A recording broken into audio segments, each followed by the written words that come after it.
Today, we will discuss the topic of whether using technology threatens the world of special education and ABA. We have people stating supportive arguments for its use and others arguing against it. Focusing on the implementation of telehealth in diagnosing and treating clients with autism or other special needs, we will begin with the arguments for the use of this technology and then have the opposing side state their rebuttal. The people playing in favor of using telehealth services will be Kyle and Josh, while the people playing against it will be myself, Courtney, and Jacob.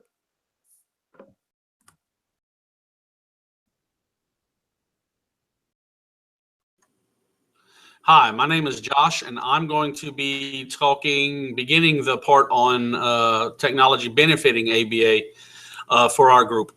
As technology has improved and become more integrated into the profession of special education and delivery of ABA services, we understand that this has caused many benefits for both professionals and the clients that they serve.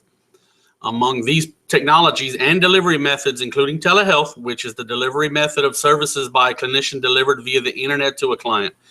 Other technologies include assistive technology such as augmentative communication devices, as well as electronic data collection.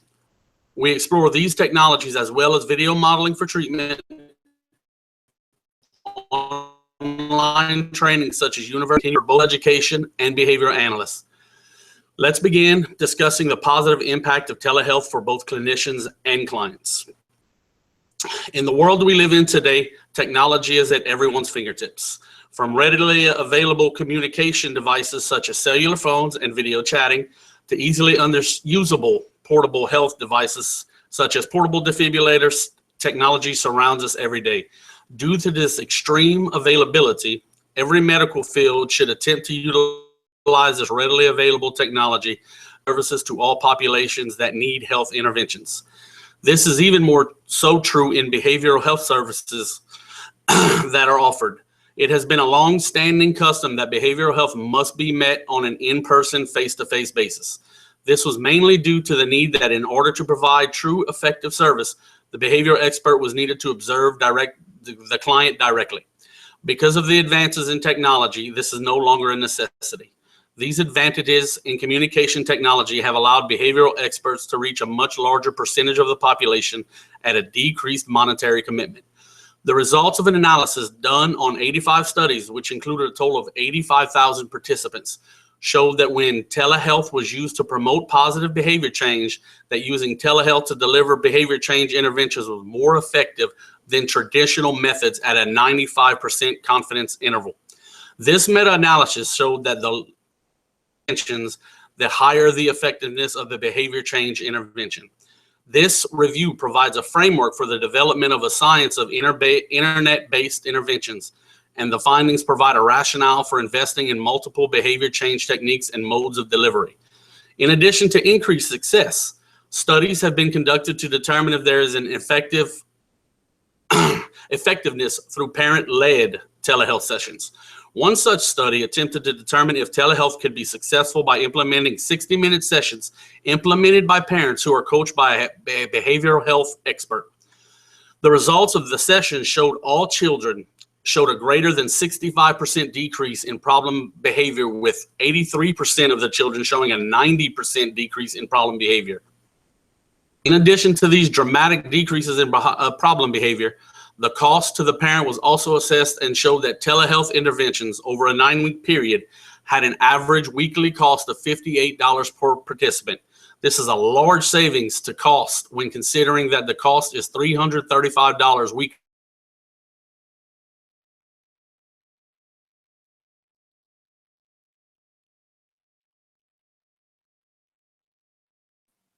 To use than traditional healthcare. It can also be used during the assessment process. A study was conducted to determine the efficacy of functional analysis conducted via parents with coaching via Skype from doctoral students with 7 to 10 years experience.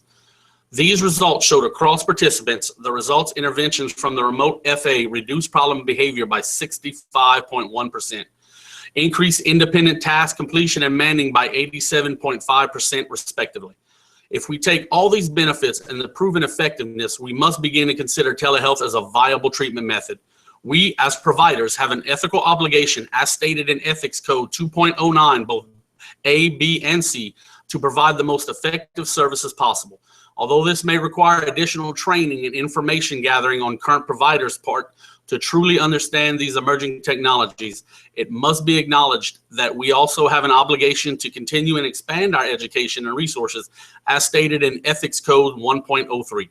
When considering these results and the fact ABA could be highly accessible in all populations due to telehealth availability, it is our ethical duty to consider telehealth as a viable, if not mandatory, treatment method. Josh, while I appreciate your view on this matter, I'm arguing against the use of telehealth because it is unethical to provide medical advice to a client one has not met in person. Such advice would be of low quality, and providing poor health care to clients clearly violates that BACB Compliance Code 2.09 that you mentioned, stating that the client's right to treatment efficacy has to be there. Medical care involves careful examination, and that cannot be achieved using a webcam or through examination of a video shot on an iPad or a cell phone. There are many nuances to conducting an FBA accurately, and some of a client's behavior can go undetected if simply using a video for observation. Not only is telehealth a lower quality data collection method, but it also neglects a vital part to treatment, which is building a rapport with the client. When a behavior analyst meets a client in person, a healthy rapport is achieved much faster because face-to-face interactions are more prominent. They help establish trust, and the client is willing to comply with the demands placed on them sooner. Modeling behaviors or using a hand-over-hand technique to guide the client through an activity, for example, is something that's not possible through the use of video alone. So you have less tools to implement using telehealth. The reason this is even being considered in the industry is because there is a monetary incentive for providers. This technology reduces expenses in that treatment providers do not have to travel, saving them money and time, while increasing their income by allowing them to take on more clients. This lowers the quality of treatment and instead promotes convenience and possible affordability as selling points to the clients and their families. If a BCBA is to use this sort of technology for ABA purposes, they would be going against Ethical Code 1.04 regarding integrity, and therefore would not be operating under BACB board guidelines. There needs to be more consideration put into how this technology can be used responsibly. As we continue, we look at the benefits for professionals such as special education teachers and behavior analysts to collaborate between each other and other professionals as well. It is often the case that clients are served by multiple professionals. Most often, all these professionals come from a different organization, or even when part of the same organization, they have times in which they are not on site, nor available at the site simultaneously. There are circumstances where they have to record their sessions and share it with other professionals. This collaboration for behavior analysts and even registered behavior technicians must often occur within the context of following the BACB Ethical Compliance Code 102A and B, in which they work with within their professional boundaries and move into unfamiliar areas after or while working with other skilled professionals. These technology opportunities exist for special education teachers as well, as they might too work with other professionals such as speech therapists, occupational therapists, physical therapists, and other professionals. This collaboration can also be used for meetings as well as trainings between professionals. It is essential that behavior analysts maintain ethical commitments to 2.03A and 2.03B that require consultation and cooperation with other professionals for the best interest of their clients. In addition, BACB Compliance Code 8.04A must be maintained, which requires behavior analysts using electronic media to obtain and maintain knowledge regarding the security and limitations of this electronic media. This code ties into the compliance code of 2.06A and 2.07B, which requires behavior analysts to follow the confidentiality and privacy laws. Even beyond that, these codes require compliance of HIPAA federal privacy laws and applicable privacy laws for behavior analysts, and often FERPA federal privacy laws for special educators. Thus, behavior analysts and special education teachers can use technology that is in line with these laws and ethical compliance codes. Technology software such as Catalyst, Central Reach, or Box, and more have existed and have assisted these professionals with the creation, storage, audits, parental, and other party access necessary to more efficiently and effectively serve clients and collaborate with others. Imagine trying to find data on one specific goal, target, or behavior from the past 4 years or more of ABA services or within their educational record if in paper format across over 2,900 pieces of paper. This can be accomplished by a keyword or quick search on an electronic platform in seconds, not hours like on paper. These systems also create residual backups and allow professionals to maintain, share, easily use, and access data and other helpful tools, such as charting and program documents. There are many circumstances, such as special education teachers, behavior analysts, and registered behavior technicians who live and or work in more rural areas. These professionals often have few and perhaps no ability to learn from others hands-on. As required by BACB Compliance Code 102B, they would need to learn and work with other professionals, some of whom might be hundreds or even thousands of miles away. The only choice to provide effective treatment would be to use technology for this, training and meetings. There are multiple platforms such as Google Video Hangouts, Skypes, GoToMeeting, and others that can provide this technological platform for professionals and those in training and supervision. These and other technologies can be used for teaching clients skills through recorded or live streams such as video modeling and internet-based instructions. As stated by Strumi et al., video technology is perhaps one of the most readily available technologies for parents, educators, and clinicians. In addition to being economically feasible and portable, many individuals can operate video equipment with very little instruction, making it the technology of choice for many clinicians and researchers. Video technology has proven useful as a tool for modeling appropriate behavior, providing feedback, and creating discrimination opportunities for the children's own behavior, as a medium for presenting basic instructions that many children find engaging. In fact, there are many video modeling approaches and uses within the published research and available resources from these and other platforms. These are often used for teaching social skills and even vocational skills such as multiple step directions that are broken down into forward, backward, and total task chains. As stated by Charpel et al., subsequent assessments of the boys using untrained topics of conversation, new stimuli, new persons, and other settings indicated that children learn through video modeling, generalize their conversation skills, and maintain conversational speech over a 15-month period. In addition, in a later study by the same researchers, video modeling was a fast and effective tool for teaching perspective-taking tasks to children with autism, resulting in both stimulus and response generalization. These results concurred with previous research that perspective-taking can be taught. Unlike other studies, however, wider ranges of generalization were found, and results suggest that video modeling led to faster acquisition of tasks than in vivo modeling and was effective in prompting generalization. Much other research on video modeling has shown great outcomes and success in other skill deficits and goals of individuals, such as 2 studies in the late 80s demonstrated the utility of video modeling for teaching children with autism purchasing skill.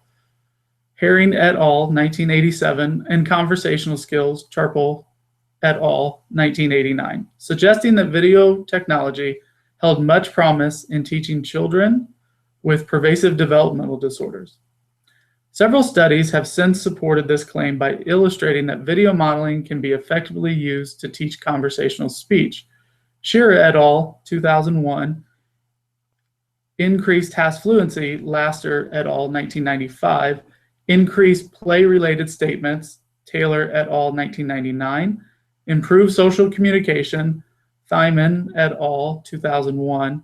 Teach daily living skills, Shipley et al., 2002.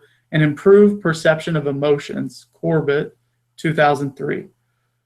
Also, promoting spontaneous requesting, Wirt et al., encouraging social initiations, Niklopskis, 2003. Increasing imaginative play, D'Anto et al., 2003. And teach perspective-taking skills, Charpel et al. And LeBlanc, 2003. And then self-monitoring off-task behavior by Coyle et al., 2004. In addition to video modeling, there are many internet and technology-based instruction programs for clients such as Discrete Child Trainer, ABA Online, and products by companies such as Autism Training Solutions. Programs and technologies similar to these have been cited and proven within research for many years. For example, Bernard Ops et al. Stated, results suggest young children with autism and their normal peers can be taught problem-solving strategies with the aid of computer interfaces. While Williams et al. Stated, all of the children spent more time on task in the computer condition than in the book condition. By the end of the study, after computer-assisted learning, 5 of the 8 children could reliably identify at least 3 words. It was found that children with autism spent more time on reading material when they accessed it through a computer and were less resistant to use it.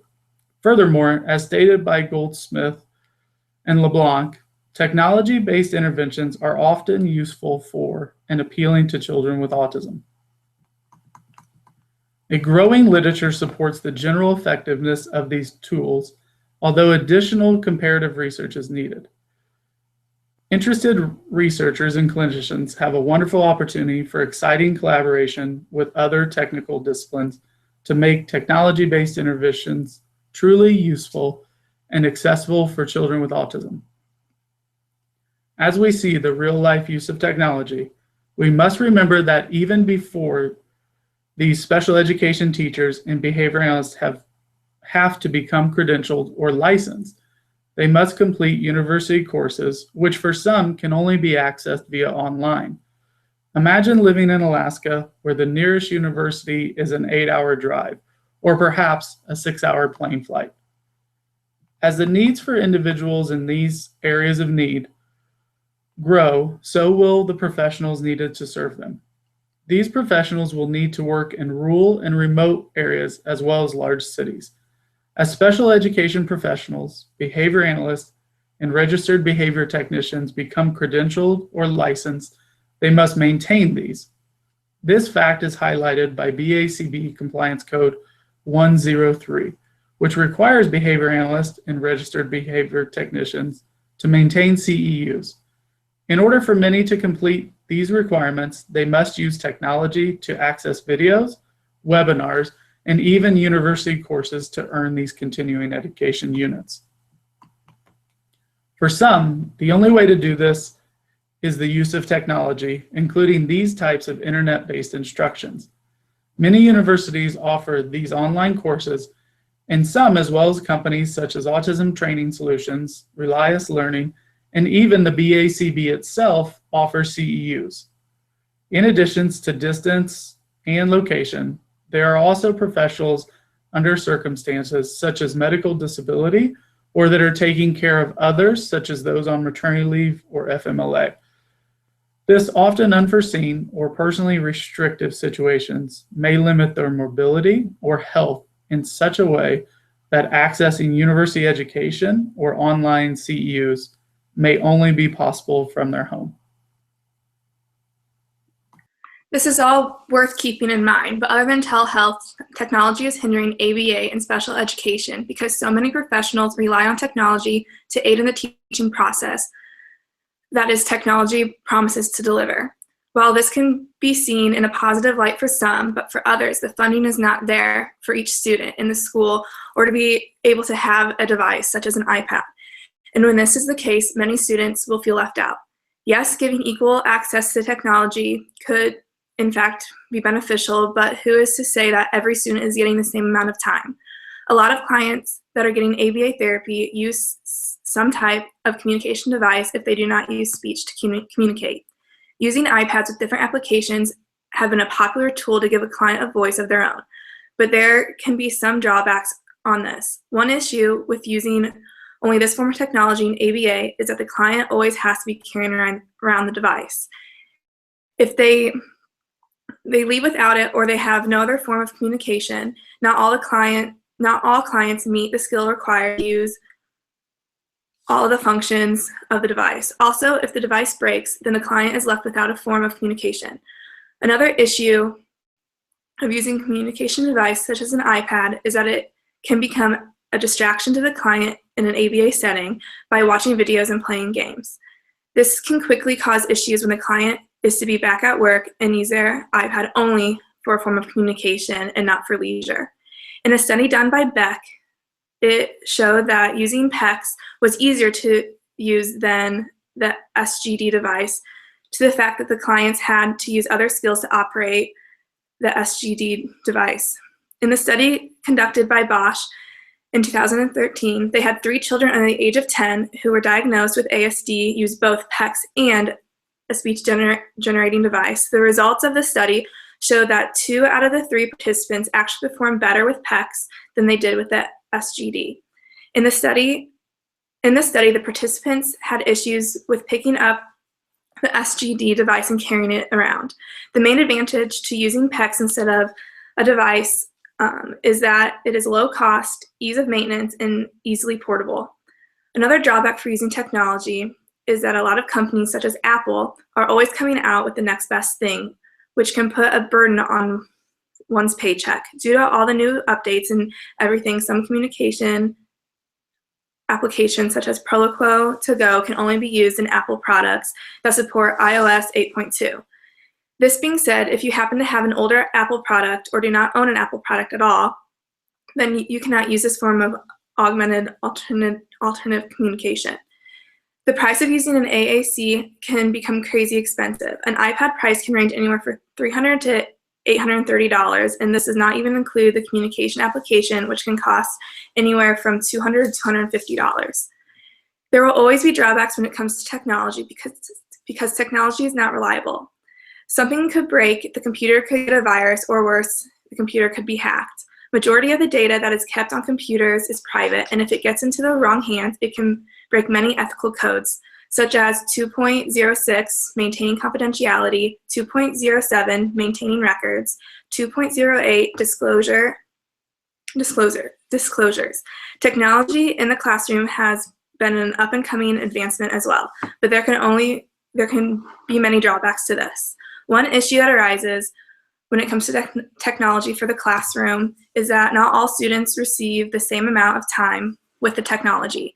Due to computers and iPads being expensive, most schools, especially in low-income areas, do not have the funds to make sure each student has their own. Another disadvantage is that technology can cause the students to become lazy when it comes to studying. Computers and the internet have made it easy for students to find the answers that they are needing without having to study. There are other drawbacks when it comes to technology in the classroom as well, such as time lost due to connection issues with either the internet or the software that they are trying to use, as well as network not responding correctly, such as Blackboard and other devices. The most upkeep on technology can also cause issues due to the fact that it can be pricey and can be hard to maintain. Technology can enhance and even solve dilemmas for professionals who take pictures, video, data, and create other documents. This is especially true as providers move to electronic data collection as well, which requires them to follow BACB Compliance Code 2.06 of maintaining confidentiality and 2.07 of maintaining records, as well as 2.11 regarding disclosure of client information.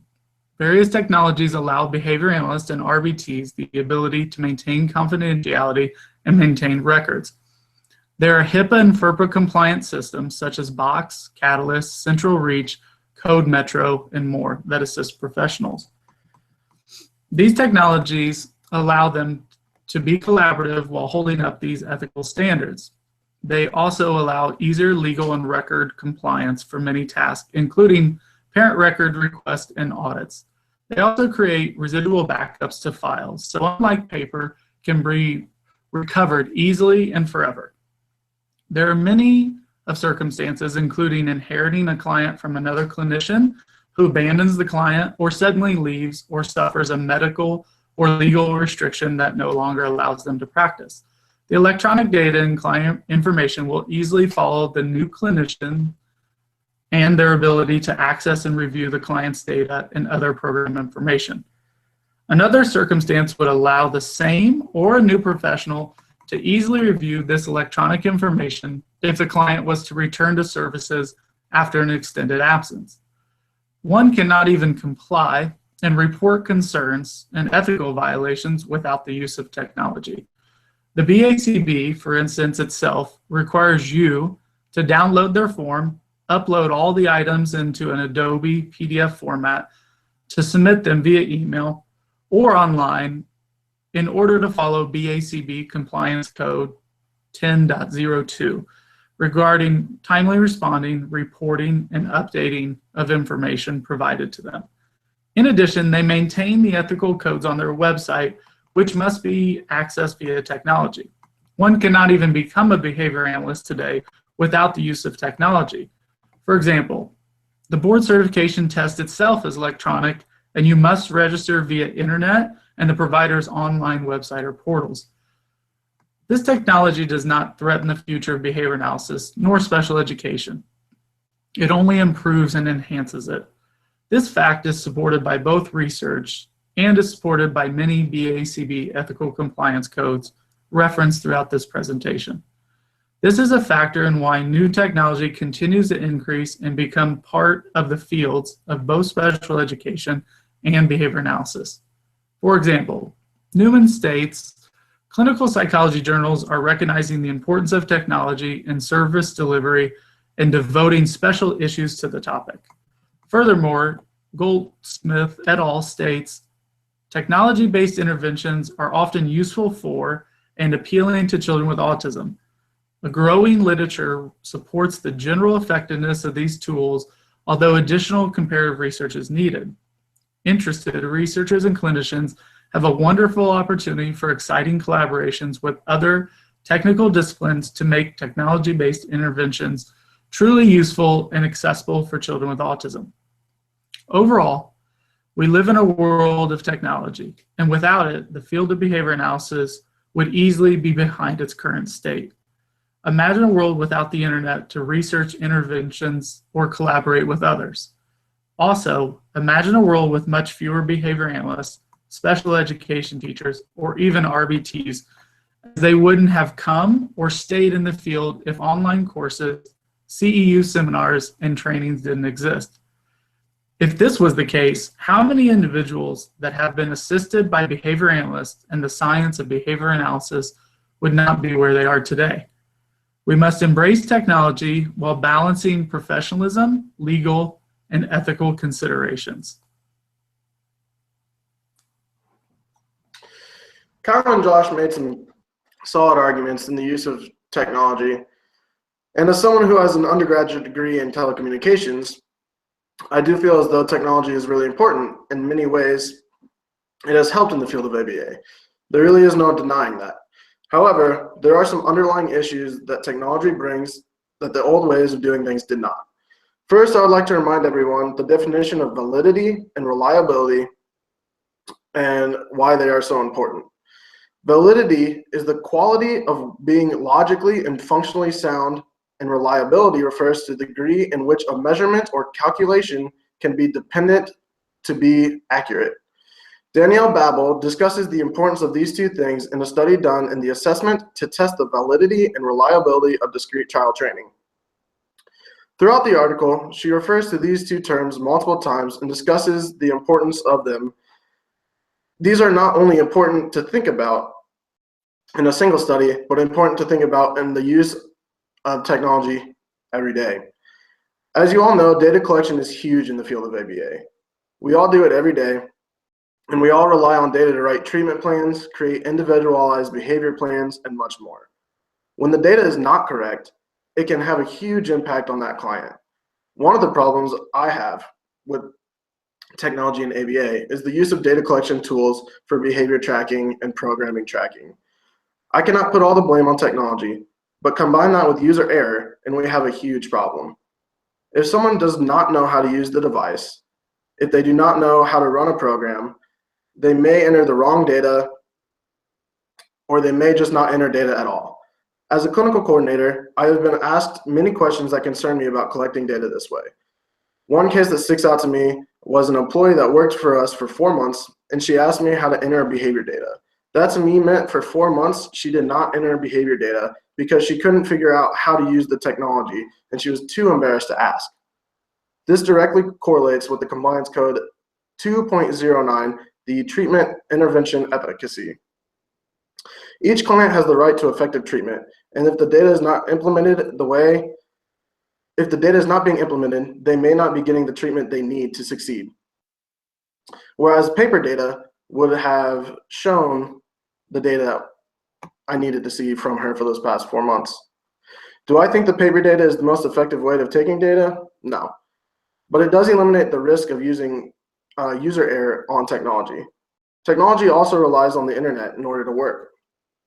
I work with a program called Catalyst every day, which in theory is a really cool tool. Catalyst allows us to collect data, pass documents from computer to computer, to the iPad, through the cloud, and all that good stuff. And it's a pretty solid application. The problem I have with Catalyst is that I have 60 clients on Catalyst at the same time for 7 hours a day. Catalyst as a program is great, but only if we can use it. With that many people on at a time, it freezes, loses data, crashes, or just won't even open. Wing-Shing Wang wrote an article to explain what's happening here. Each iPad is using the internet. So the iPad is using a little bit of the bandwidth allowed for the internet for our building.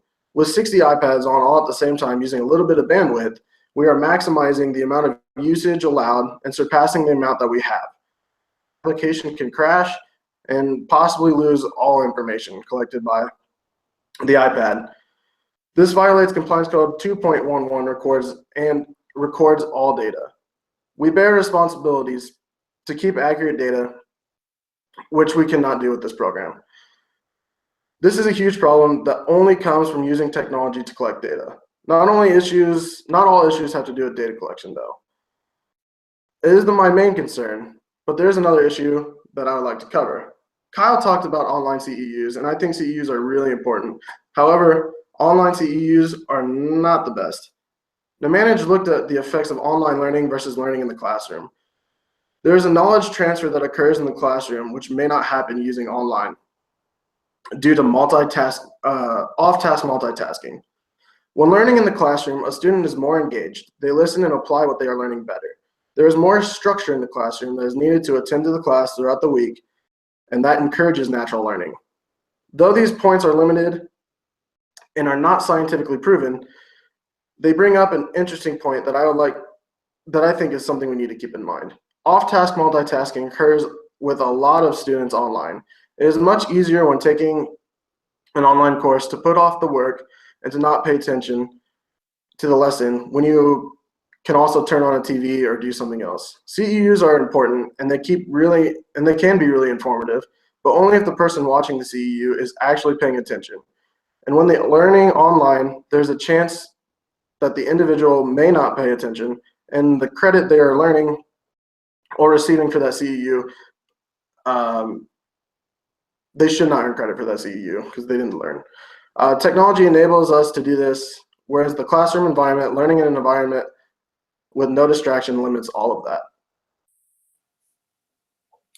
Everyone brought up some great points about the subject, and there is no right answer to whether technology should or should not be implemented in homes and classrooms. Inevitably, technology will surely continue to integrate itself into the world of special needs care, regardless of how we feel about it now. As professionals in the field, it'll be our responsibility to guide its development as this cutting-edge world becomes more normalized. There certainly are ethical dilemmas that my side of the group raised. But Kyle and Josh brought up some strong points for its use and that even I can stand behind.